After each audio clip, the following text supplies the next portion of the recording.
пане поліцейського.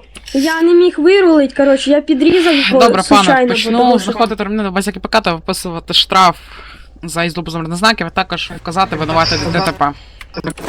Добре. Так интересно.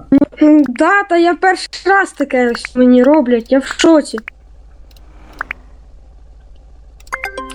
Виписав штраф по статті 4.3, а також 2.14, винувати з дорожньо-транспортної пригоди, а також 4.3, за без номерних знаків на загальну суму 80 500 гривень.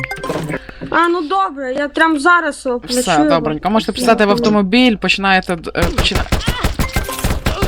Та бля, ну у нас тут все добре було. У нас тут чотенько було.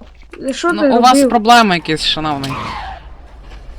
Бля, я хотел его Я нічого вырезать. не робив, це